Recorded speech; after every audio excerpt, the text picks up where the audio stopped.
हिन्जावफोर आर्मिनो फानलाय मुस्लिमनो फानलाय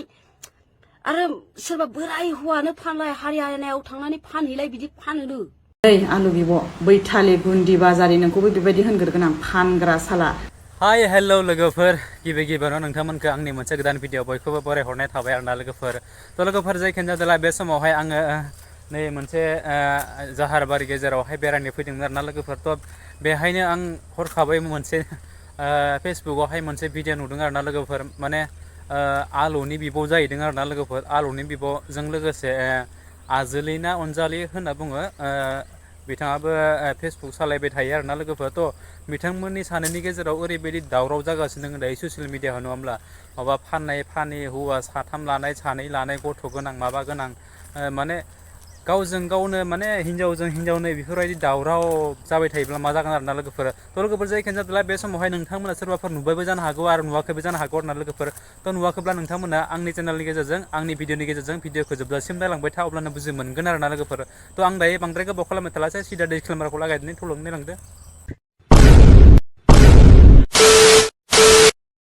थ' लोगोफोर बे समावहाय आं बेराय गोबां जाहारबारि गेजेर बारबोनानै गुबुन मोनसे जायगाथिं फैबाय थेवब्लाबो जेनेबा आं नैबे मोनसे भिडिअखौ बिथांमोननि बे सिस्टारमोननि बे भिडिअखौहाय दाखालिनिफ्रायनो नुबाय थादों आं थानो हायाखै नालाय थेवब्लाबो जेनेबा दिनै बानायथारनो होननानै आं बानायनाय जाबाय आरोना लोगोफोर नोंथांमोना गाज्रि मोननाङा आं थाबायदोंब्लाबो नैबे मोनसे भिडिअखौहाय आपडेट होनानै जाहाथे मानो बेफोरबायदि हिन्जावजों हिन्जाव ससियेल मिडियाआवहाय बेफोरबायदि भाइरेल जादों नोंथांमोना मानो दावराव जागासिनो दङ बेफोरबायदि आरो थारमाने बाथ्राफोराबो माने फंनै फंथामसो थारमाने खोनासंथावथारि बाथ्रा दङ नालाय ओंखायनो जेनेबा आं गोसो जादों आरोना लोगोफोर नोंथांमोननि सेरावहाय बिथांमोन सानैखौ एसे बुंना होननानै आरोना लोगोफोर थ' माने जोंफोर माने बर'फोरा गावजों माने बेफोरबायदि एना एनि माने नायलायनो हायि माने बेफोरबायदि अबस्थायाव जानानै फैयो आरोना लोगोफोरथ' आसरित साननो गोनां बाथ्रा आरोना लोगोफोरथ' मानो जुगाव मा खारननि थाखाय नोंथांमोना बेफोरबायदि ससियेल मिडियाफ्राव दावराव जागासिनो थाबाय थायो आरोना लोगोफोर थ' फंसे बाथ्राफोरा नांलायनाय जाबाय जोब्बाय नङा होमब्ला सानैनि गेजेराव समाधान जालायनांगौ बुजि जालायनांगौ आरोना लोगोफोरथ' जायखियानो जादोला बिथांमोना मा बाथ्राखौ लानानै ओरैबायदि ससियेल मिडियाआव दावराव जागासिनो दङ आं बेनि भिडिअनि क्लिपखौ नोंथांमोननि सेरावहाय सानैनि भिडिअनि क्लिपखौ आं देखायलांना होनि नोंथांमोना नायलांग्रो गिबियावनो आलु बिब' बैथालि गुन्दि बाजारि नोंखौबो बेबायदि होनगोरगोन आं फानग्रा साला खुगायाव फैबानो जि बुंनो हाखायो मिथिबाय नोंबो आंखौ बेबायदि बुंदों नालाय माबा माबि फानग्रा ओंखारदोंनो हाबा जानाय हिन्जावफोर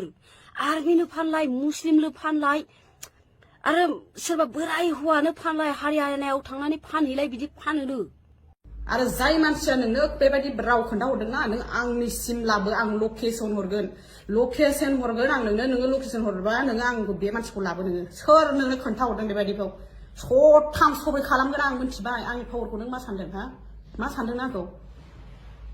नोंखौ ए टु जेड मिन्थियो आं नों देहा फालांगिरि नों सासे फाननानै जाग्रा गावनि बुस्थुफोरखौ आङो 25 बोसोर जाबाय आं राव हारसा हौवाजोंबो मोजां मोनला आरो आंनाव नाम्बारबो गैया आं राव हारसा हौवाजों लेना देना गैया मिथिबायना नों आंखौ जानला मोनला बेफोरबायदि बुंनानै नोङो ससियेल मिडियाआव नोङो आंखौहाय फानदोंना जाय मानसिया नोंखौ भिडिअ बानायनो थिनहरग्रा बेखौबो आंनो नांगौ आरो नोंखौबो आं नागारखाया नोंखौ आं थानायावसो केस होगोन ना लोगोफोर जानला मोनला मानसिफोरखौहाय खारा गारा हमजाया गारा बेफोरबायदिथ' ससियेल मिडियायावहाय बेबायदि होनजायाना आंथ' नागारखाया नोंखौ थानायावसो लोगो हमगोन आं नोंखौ थानायाव मिथिबाय दा आंखौ बेबायदि नोङो दा बुंलाबाय जानला मोनला मिथिबायना आं राव हारसा हौवाजोंबो आं बेबायदि लेना देना गैया मिथिबाय आंहा सम गैया बेबायदि रायलायनो मिथिबायना लोगोफोर भिडिअआ बेनो मोननैसो नोंथांमोना जोबजासिम जुदि नायदोब्ला थारैनो बुजि मोनखाबाय नङा होमब्ला लोगोफोर थ' नोंथांमोना बिथांमोननि बेफोरबायदि भिडिअनि क्लिपखौ नुनानै नोंथांमोना मा कमेन्ट खालामनो सानो आरो बिथांमोन सानैखौहाय मा बाथ्राजों फोरमायहरनो सानो नोंथांमोना कमेन्ट सेक्सनाव कमेन्ट खालामनो हागोन आरोना लोगोफोर थ' आङो दायो नोंथांमोननि सेरावहाय नैबे मोनसे भिडिअखौहाय सिस्टारमोना खानसे नङा खानसेथ' नुखागोन नङा होमब्ला लोगोफोर जेब्ला आं बेखौ ससियेल मिडियाआव पाब्लिश खालामगोन खानसेब्लाबो नुखागोन नङा होमब्ला बेफोरबायदि भिडिअफोराहाय आथिखालनि जुगाव गोबां भाइरेल जाखायो थाखायो आरो नुखायो पाब्लिश खालामनाय लोगो लोगोनो बयनियाबो सिगाङावहाय नुजाहैखायो आरोना लोगोफोर थ' जायखियानो जादोला जेनेबा नोंथांमोना सानैबो सिस्टारा जुदि नुदोंब्ला नैबे आंनि भिडिअखौहाय नोंथांमोना गाज्रि मोननाङासै आरो नोंथांमोना बुजिनानै ला आं दि नोंथांमोननि बे भिडिअनि क्लिपखौ लानानै दिनैहाय मानो थाखाय बेफोरबायदि बाथ्राखौ बुंदों आरोना लोगोफोर थ' जायखियानो जादोला गिबियावनो नोंथांमोना सानैबो सिस्टारमोना सोरनि दाया बांसिन सोरनि दाया खममोन बेफोरखौ सानबाय थानांला बुजा बुजि खालामलायनानै नोंथांमोना आरो बेफोरबायदि ससियेल मिडियायावहाय गावजों गाव हिन्जावजों हिन्जाव लाइमोनजों लाइमोन बेफोरबायदि बाथ्राखौहाय दान्थे बिदान्थे खालामलायबाय थानांला गाज्रि नुयो हिन्जावजों हिन्जाव नङा होमब्ला लोगोफोर गुबुन हारिजों गुबुन जाथिजों बेफोरबायदि नांलायनानै गुबुन बिदान्थे माबा खालामलायनानै जुदि बुंलायोबा आलदा बाथ्रा जायो आरोना लोगोफोर नोंथांमोना सानैबोथ' बर' हारिनि बर' मानसियानो नङा होमब्ला आरो सानैबो हिन्जावसो नङा होमब्ला लोगोफोरथ' गाज्रि खोनायो हामा खोनायो आरो लोगोफोर नङा होमब्ला आं गोबां सिगांनिफ्राय बुंनो होननानै सानदोंमोन आरोना लोगोफोर थ' जेब्ला फेसबुक खुलियो अब्लानो बे मोनसे भिडिअ'हाय आंनियावहाय नुजाफैबाय थादों बेखाय आं जेनेबा थानो हायासै आरोना लोगोफोर थ' नोंथांमोनाबो गाज्रि मोननाङासै थ' जों बयबो बर'जों बर' बुजा बुजि जालायनानै थानांगौ आरोना लोगोफोर नङा होमबा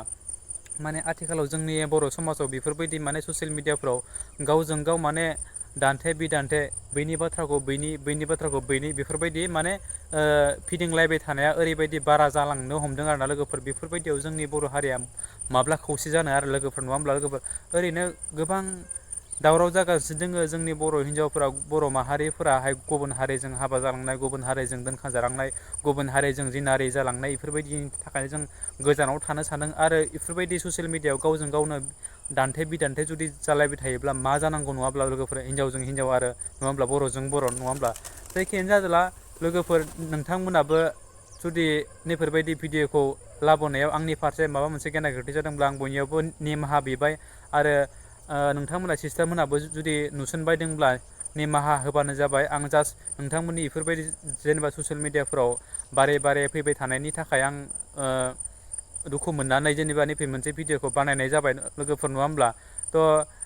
गाज्रिना मोनसे जियानो जा नोंथांमोना जुदि भिडिअखौ नायनानै मोजां मोनदोंब्ला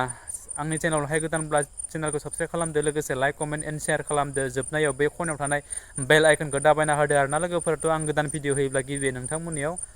नटिफिकेसना सहैनाय बायदि आरोना लोगोफोर स' थेंक इउ स' माच नेक्स्ट भिडिअ फिन खेबसे लोगो मोनगोन बाय बाय